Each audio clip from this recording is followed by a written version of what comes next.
Welcome to the Dan Sports Tips MLB preview show for today, the 12th of August. The slippery pole of a season continues. We are approaching 100 points down on the year. Anyone that's followed my stuff for a couple of years will know that I can get 100 points profit in a week.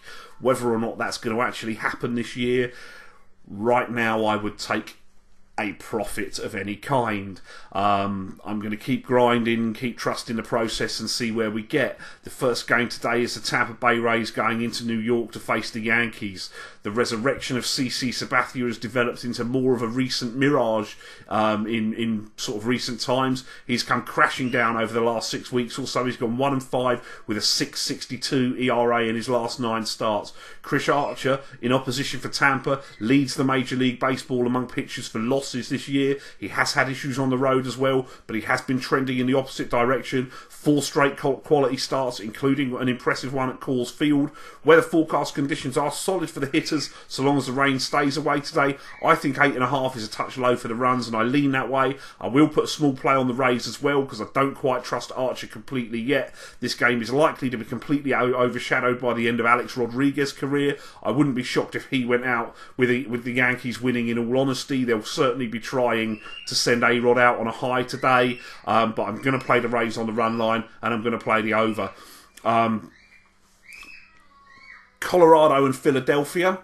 Jake Thompson will pitch for Philly tonight. He got hit around on his debut for the Phillies by the Padres at Petco Park. He allowed 6 runs in less than 5 innings. He now gets the Rockies in Philly. The Rockies don't tend to travel well with them when it comes to hitting, which is to be expected with the advantageous Coors Field altitude being their home park. That being said, today they are playing in a hitter's yard at Citizens Bank, and the forecast weather conditions are favourable, with decent winds blowing out as well as temperatures forecast to be in the 90s. Colorado does have a couple of left-handed hitters who are near the top of the league in batting average. We'd certainly want Carlos Gonzalez back in the lineup today. It does look a good spot for them offensively. John Gray will pitch for Colorado. He's compiled a pretty solid rookie season for the Rockies, with the odd poor start dotted around, one of which was last time on the hill, his second worst outing of the season.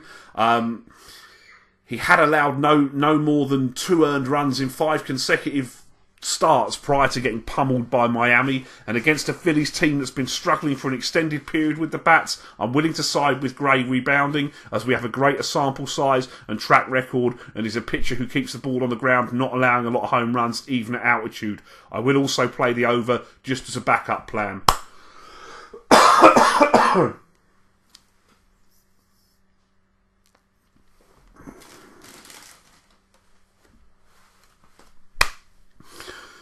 And it's going back to New York, San Diego and the New York Mets. Logan Verrett will be pitching for the Mets. He has been struggling a fair bit with a 4.18 ERA in July. That's jumped up to 9.35 through 2 starts in August. There is likely some rotation help on the way. Zach Wheeler is starting rehab assignments in the minors, so Verrett will be feeling the pressure breathing down his neck in this one against the Padres, with excellent looking hitting conditions forecast in New York, despite 2 somewhat struggling lineups when it comes to plating runs. San Diego will send Paul Clemens to the hill, the trade acquisition from Miami, for his 4th start in a Padres uniform. He's been okay without setting the world on fire. He's far from an elite pitcher. He gets a Mets lineup that hasn't been hitting. Mets manager Terry Collins did hold a team meeting to light a fire under his players after yesterday's demolition, as their playoff hopes continue to fade.